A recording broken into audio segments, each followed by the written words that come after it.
We can say that now in our central nervous system we can feel about others and about ourselves. Now supposing you are sitting here and I ask you, what's the problem with you? You would say, I don't know what's the problem with me is. I don't know. But I may be able to tell you what's the problem is. If you go and see the doctor, he'll say, yes, that's the problem. How do you know?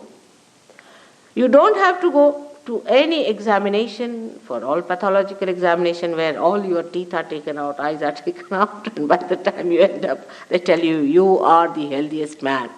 You don't have to go to all these horrible things. You don't have to waste any money and try all these frustrating things. Just putting your hands, you will know about yourself. And the people who are Saj Yogis will tell you that this is what is wrong with you and this is how you cure. Now the time has come. This is such a fantastic time. With Saj Yoga, we have cured so many for cancer patients, so many blood cancer patients. Recently a girl who is a Saj Yogini in New York has cured a blood cancer patient. This boy was about to die. They had declared that he's going to die. That's declaration they had given about for about 15 days. They said he may live and then he's going to die. I mean, that's the only thing they could do. With all the things poor fellow had gone through, the boy had come from India, all the money was spent, and this was the certificate he got that he's going to die within 15 days. Now, somehow these people contacted me and I told them to contact a Saj Yogini in New York. And they told that such and such boy is there. His name is Rahul. He is hardly about 16 years of age. He had blood cancer.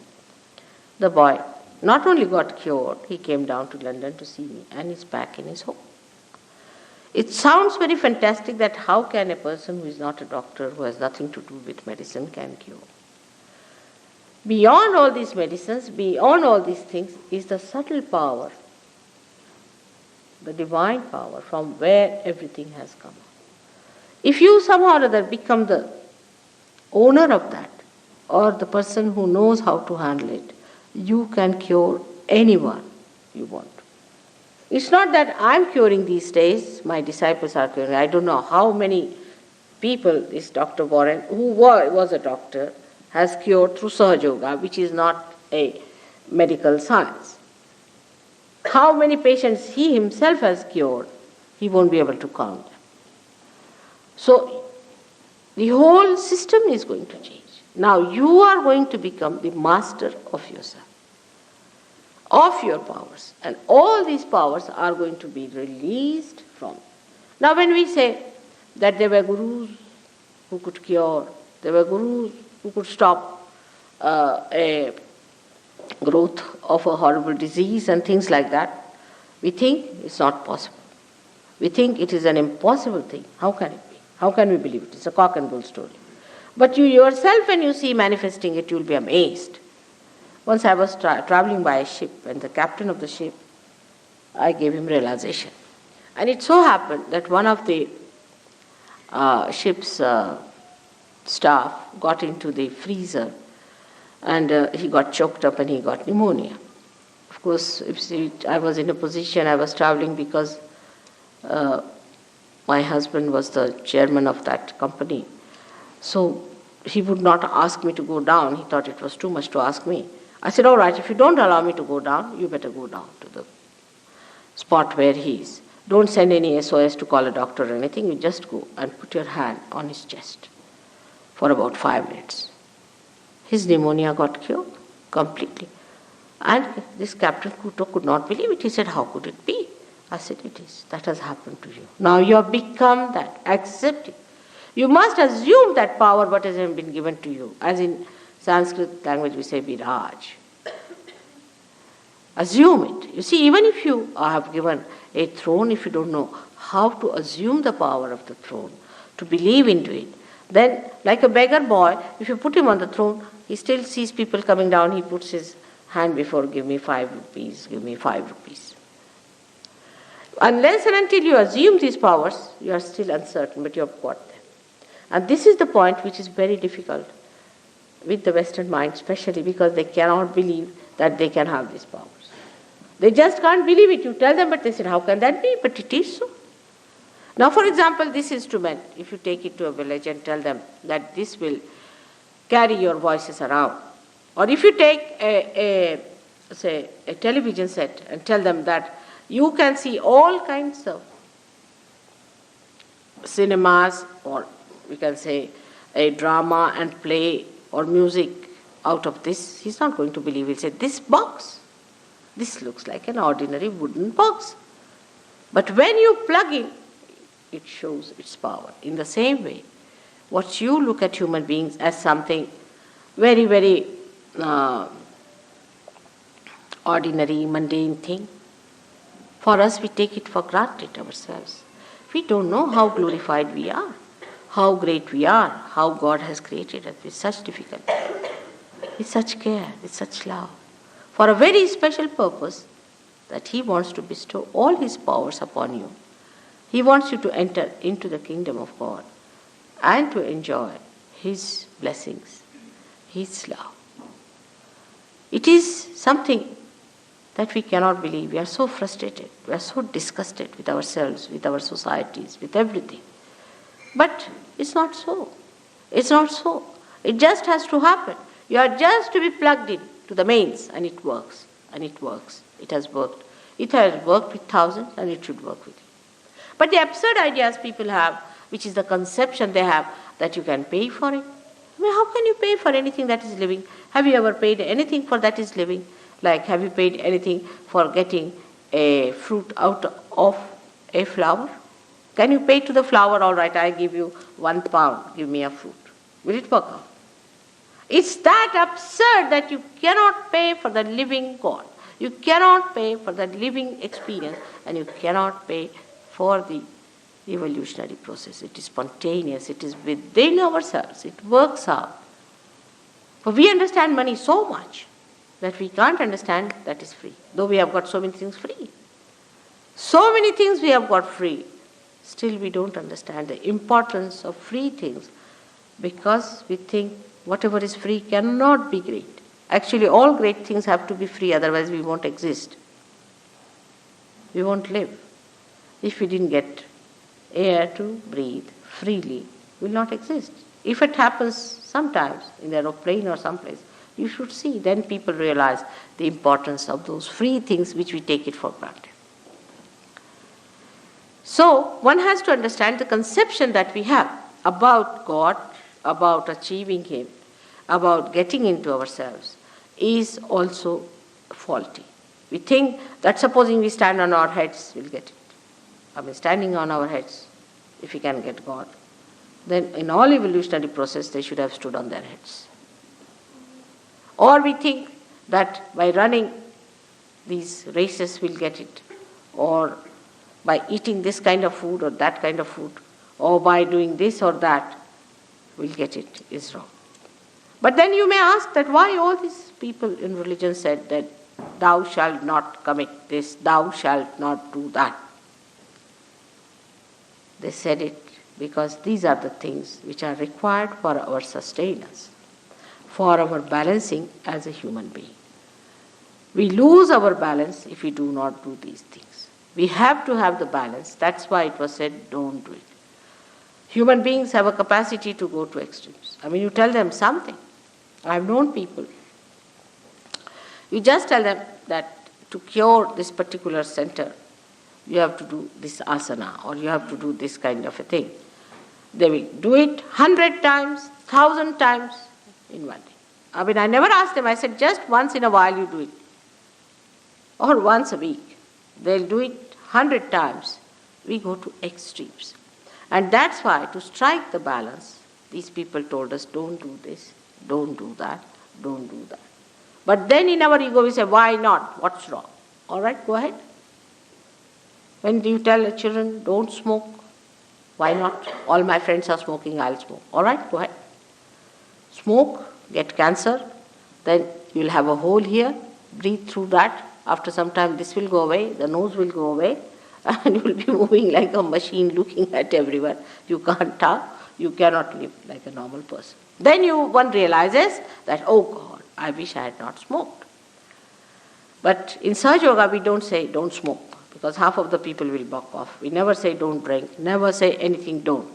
We say, all right, you are doing it, it's all right. Let this happen. As soon as this happens, you just give up yourself. Because when you have found the highest, then you don't care for all these small things. All your habits drop out. Automatically, I don't have to force you for that. You have everything within you, that power, like you get lifted up. Like a lotus that rises out of the mire, by its own force you come up, and your fragrance fills that mire.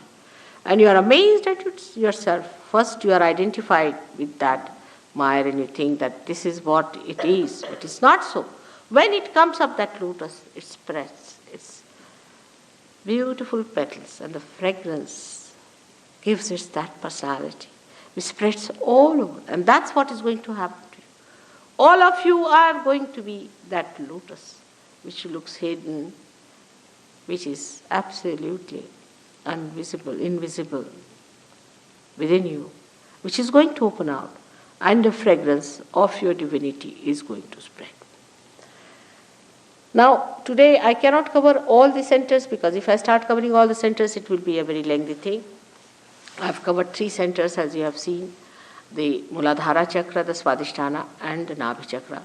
And others I'll cover later on, tomorrow. But I must talk about the spirit, about which we are talking for ages now, that we have to become the spirit. Now, English language, as you know, spirit can be anything.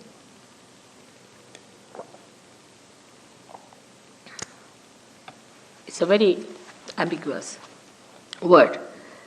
Even to alcohols we call it spirits, even to the dead souls we call them spirits, and even to the spirit, that is BR, the pure being, which is called as Atma in Sanskrit language, we call the word spirit. Here I am talking about that spirit, which is the pure being within you, which is a detached being within you, which is the witness within you, which sees you all the time, which watches you, which resides within you as joy and happiness in the heart.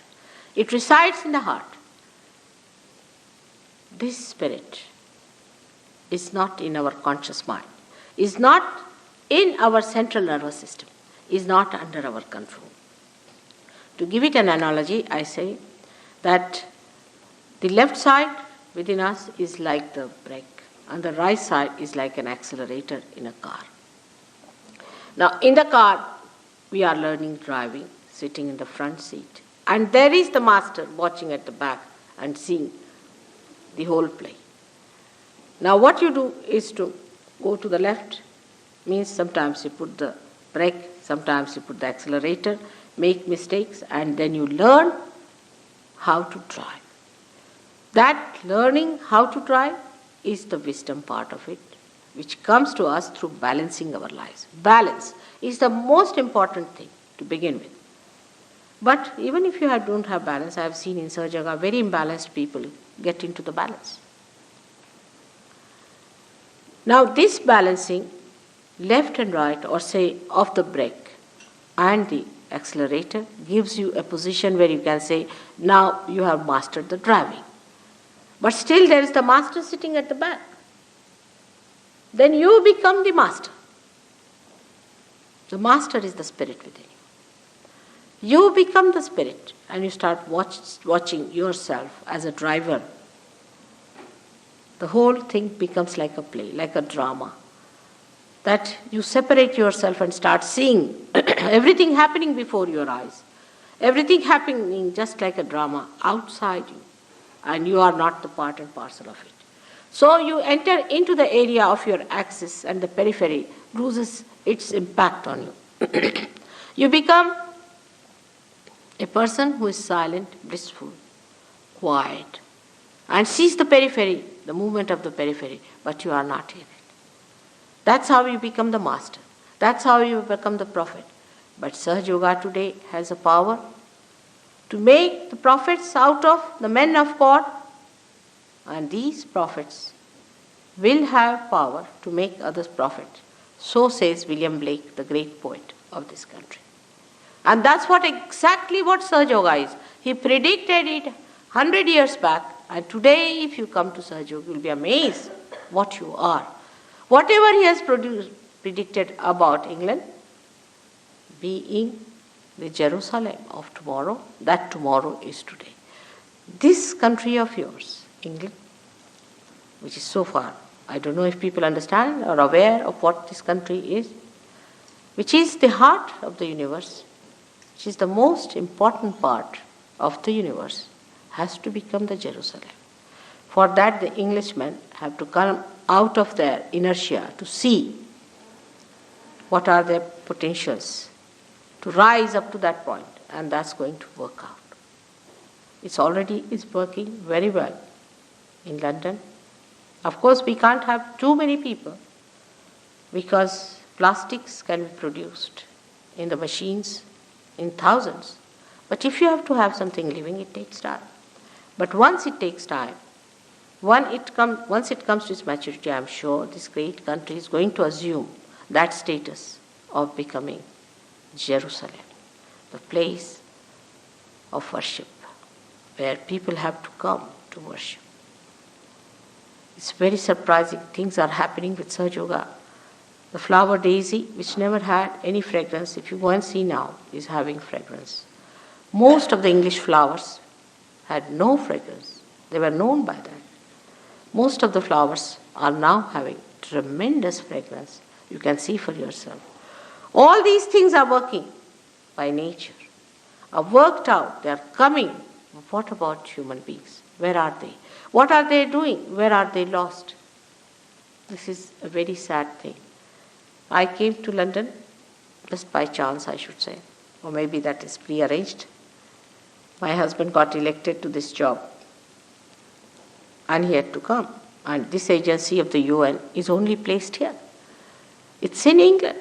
It's nowhere else. You have only one agency of the UN. That is in England, for which my husband got elected, and so I'm here. Otherwise, I don't think I could have come here like a guru, because I don't have any other interest but this. And I could not have come here otherwise, because uninvited I would not come to a country. But I came here as an invited person. It's all working out. Only you people have to work it out yourself and understand not only the dynamism, the vitality, but the greatest importance is that at this point you are standing on the verge of destruction or construction. And the English people have a special place. They have to rise up to it because they are the cells of the heart. I'll have this lecture tomorrow again. I hope you'll come and make it comfortable. Sorry for my throat. I've been speaking day in and day out every day. Thank you very much. If you have any questions, I would like to answer them.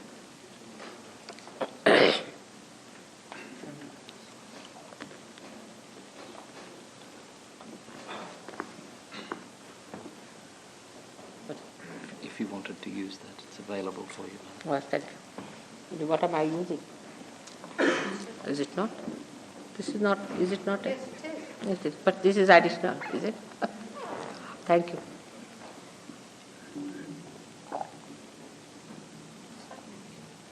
Just use the roving mic if you would. It's all right. It's too much.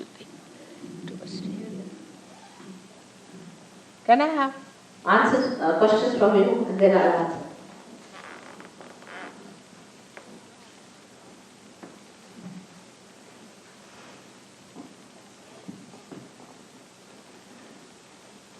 Yes, please. You know, you said you could cure when you got self-realisation. What sort of cure? Because mine was death. Could she brought back? You said you could cure with after self-realization. His problem is that somebody has died. My mum was dead. His mother is dead. He wants to know if you can. Oh, deaf. I beg your pardon. Deaf. My apologies. Can you fix that hearing problem?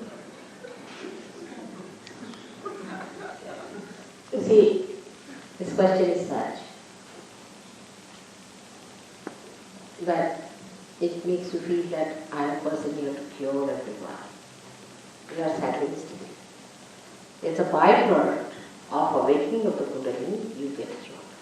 I am sorry for that you have misunderstanding that I am here to cure all the people. I should settle down in a hospital.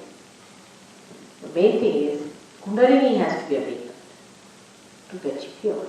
Alright? If your mother was here, we could work it out. But the main thing you must understand that God has a lot of common sense, as we have.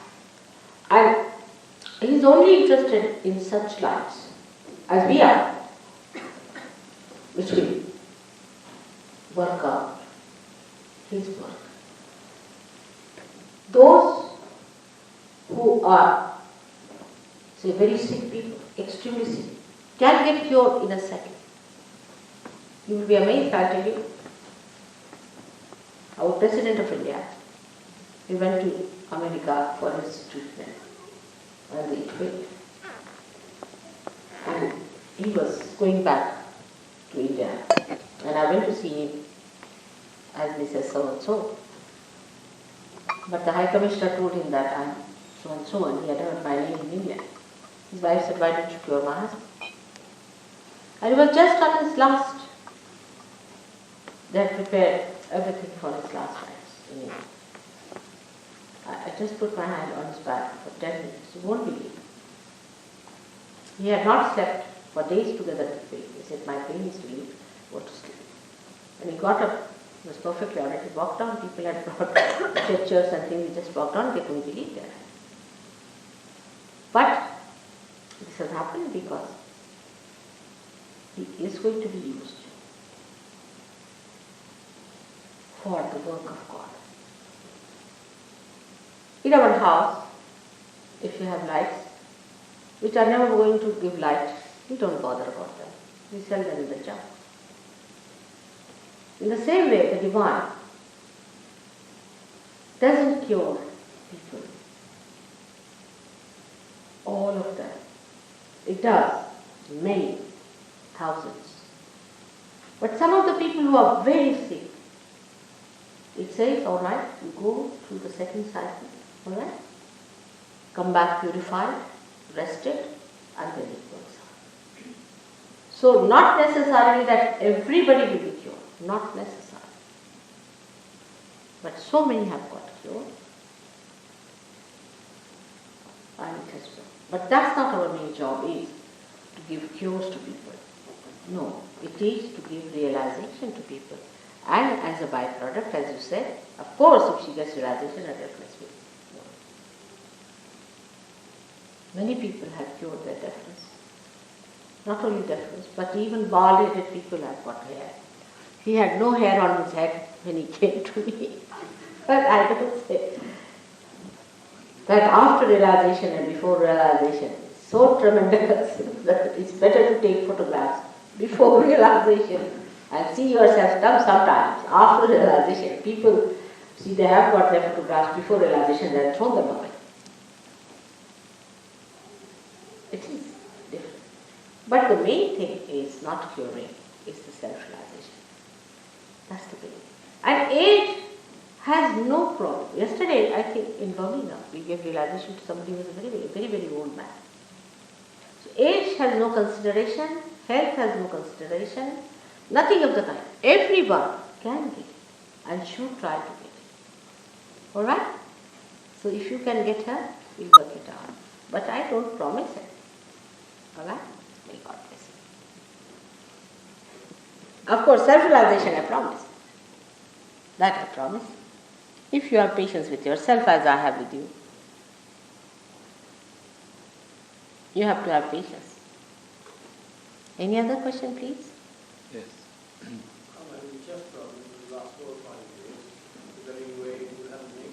What is the problem? I've been having chest problems. He's had chest problems for the last 4 or 5 years. Is there any way in which you can help him? Of course, that can be helped. Chest problem like breathing trouble or what? Breathing trouble. Is he an Indian? Asthma. Asthma. Are you an Indian? Yes. Indians, they take so much bath. They still think they are in India. Every day take bath in the morning and then go out, isn't it? That should not be done. This is England. We should take bath in the night. We should live like English people. Get great bathers. Indians are great bathers. You see, they must have a bath every day. Whether it is 0 degrees or minus 12 degrees, they must have bath. You see, it's a habit formation they have got. They don't feel all right without a bath. And that's how they develop. But in any case, we'll cure you, ask them, all right? It's not so difficult. But one should not take too much bath in England. I would suggest that if you want to take bath, take it in the night, as the English people do. It's a very treacherous climate. And if you take your bath and get out of your bath, you are definite to catch these troubles in the chest. Not only that, but arthritis and all these things come out of this. This is very indiscriminate in this country. The climate is such, you have to be careful. I mean, one should not postpone bathing forever. Because you see, when I say something, I must give the other extreme also. But we are great bathers, no doubt. You see, personal cleanliness is too much with Indians, too much. But general cleanliness, or you can say the collective cleanliness, is more here, you see. Like mowing the lawn and looking after the cleanliness of the roads and all, much better. I mean, we have to combine these things. It's important. That can work out, all right? Asthma is not such a problem. What else? In what way does it work out? We have a center within us, which is the center of Sri Rama. On the right hand side, we call it the right heart. And if you can cure that center of yours, we'll be all right. All right? Yes. We'll work it out. We'll tell you how to do it. How many thousands of years does the yoga date back from? And approximately, in Indian culture, and approximately how many thousands of years? How many thousands of years does the yoga date back from, she said? Which yoga you mean? Yoga has been there. The spontaneous yoga has been there throughout. You see, what is spontaneous is living. And the living process has been there throughout. So, we cannot say when it started. We can say when it got separated. When God and His power separated, and God started watching the whole thing as a witness, the God Almighty, and His power started working it out. It created all the universes. It created our universe, out of which it created now human beings. And now it has to become one. Again, that creation has to know its creator. 1, 2, 3, 4. There have been always few people getting this connection. But today is the time for a mass evolution. So, for a growth of life, you cannot give any time. You can't say when it started, how many years back. It has been on. But today is the blossom time, when many have to get the blessings of yoga. All right? Yes, You mentioned the awakening of Kundalini about that system, subtle. For the ordinary lay person, it is very difficult that how it can be awakened. What is it? You spoke about Kundalini. For the ordinary person, it's very difficult to awaken. Who told you that? It's not so. You see, it is these abnormal people, when they talk about Kundalini, they call it abnormal because they don't know how to do it. It's the easiest thing to do. It's the easiest thing to do if you are an awakened person. Even a child can do it. It's those people who say that Kundalini is very difficult are the people who have no idea of Kundalini at all. They are not masters. For a master, what is difficult? And even an ordinary can become a master. Then what is difficult? These are not masters. These are people absolutely naive, money makers, useless people. They write books without knowing anything about Kundalini. They are the misguided people. It's the easiest thing to do. Just under your hand it will move, you will see it moving up, and you will see it pulsating on the head. It's not at all difficult. I told you it's the most vital thing that has to happen. And all that is vital has to be free and easy, sahaja. Why? In India we had Nanaka who said, sahaja samadhi lago. Sahaja samadhi lago.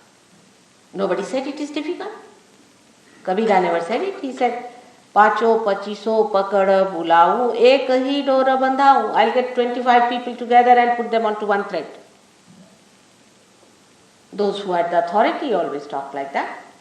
Nobody said it is difficult. It's only these people who do not know the job, who have no authority, talk like that. Don't believe that. It's the easiest thing to do. You will see yourself. But supposing it is easiest, then why should we deny it? Supposing I have got the value for it, free, won't you see it?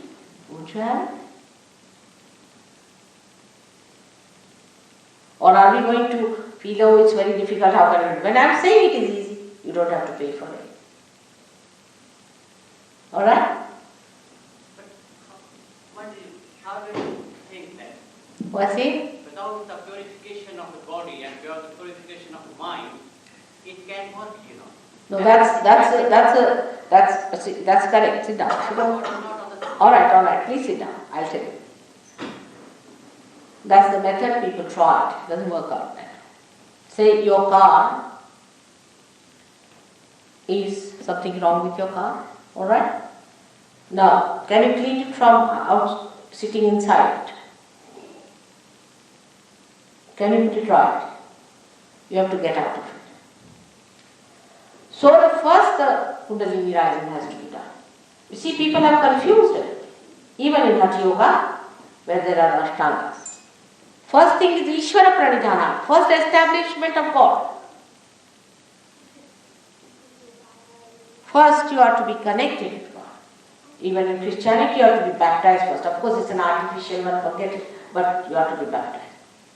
Even as a Hindu you are to be Christian in a way, what you call a Yajnopavita is done at the age of 8 years. That's what realization is.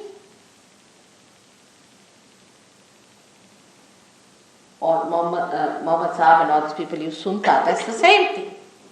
So the first thing is to get your realization, it doesn't mean that you become a master. But awakening of the Kundalini, and then with the growth of the Kundalini you become a master. This was the real process, but they have put it upside down. How can you cleanse yourself?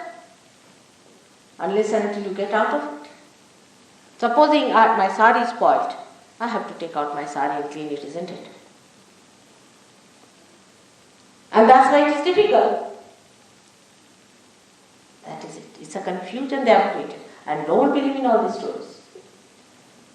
If you try to suppress your ego, it will sit on your head. Never it will run out.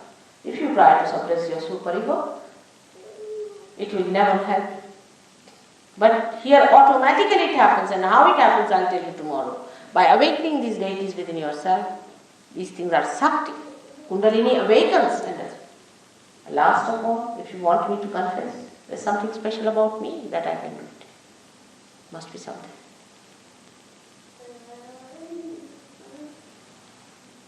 If you don't crucify me, I'll say that much, not more. You better find out. Otherwise, first thing you will do is to crucify me. I don't want it anymore.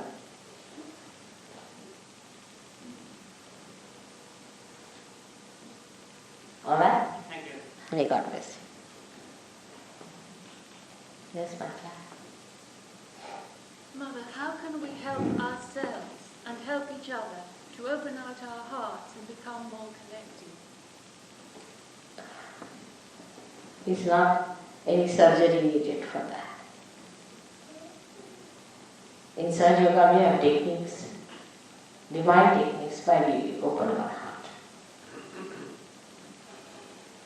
The confusion is on another line also, and this confusion has led us into problem. You see, the confusion is about how our relationships should be to ourselves, to others, and to the society. There's a big confusion that started long time back. When the Smritis were written, or we can say when the religion was practiced, it was just the other way around. We started with everything. And that's how we have lost that capacity. The attitude towards ourselves should be that we should try to perfect ourselves. It's absolutely tyrannical actually. I mean, when I try to perfect Sahaja Yoga, I'm tyrannical towards myself. The amount of work I take out of this body, the amount of exertions I can put in out of this body, the stretching of my complete patience to a great extent, I work it out. I mean, normally, people get just clenched up, oh mother, this is too much, we can't bear. You've seen it yourself. But you have to be really tyrannical to perfect yourself. That should be the way we should work it out towards ourselves. And towards others, it should be an ideal relationship. Like, now you have a brother, he's your brother. It should be ideal. If he's your father, he should be an ideal. But such a confusion, the more enlightened so-called you become, the more elevated you become, the confusion is, who is your sister? Who is your mother? Who is your father? Then the relationship between the Sahajogis also becomes confused. You are Sahajogis, you are all prophets. You must respect each other. You are all prophets. You speak the same language. You have to love each other. It's not rational, it has to happen to you because the relationship has to be established. That relationship, that ideal relationship.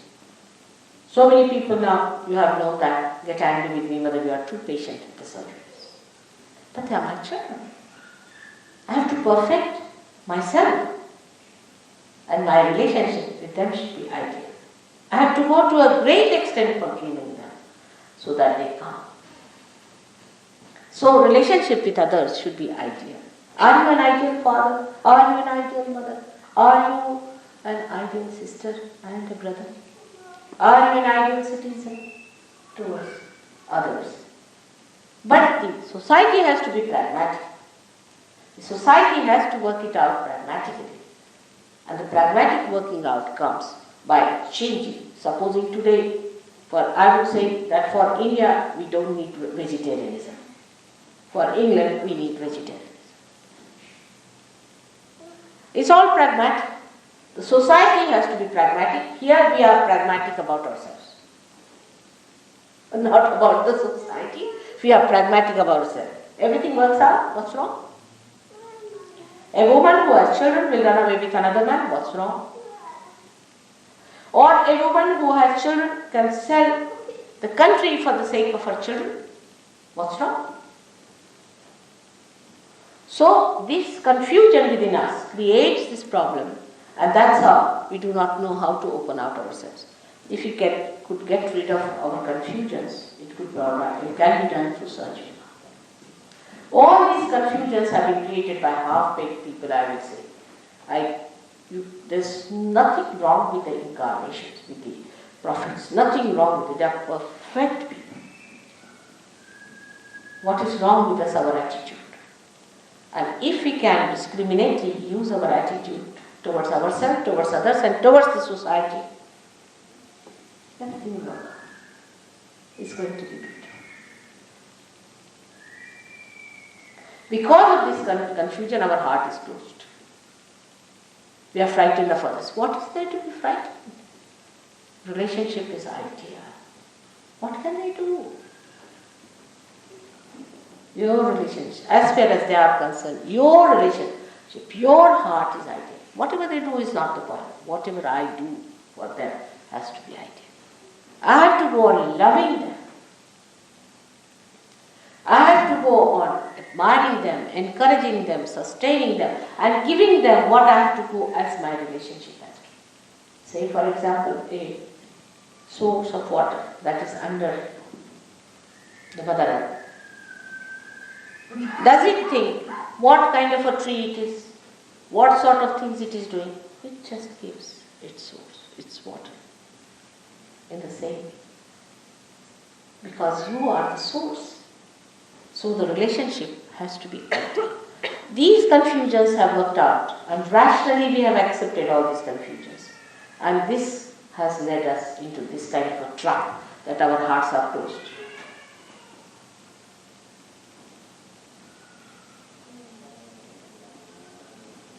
All right?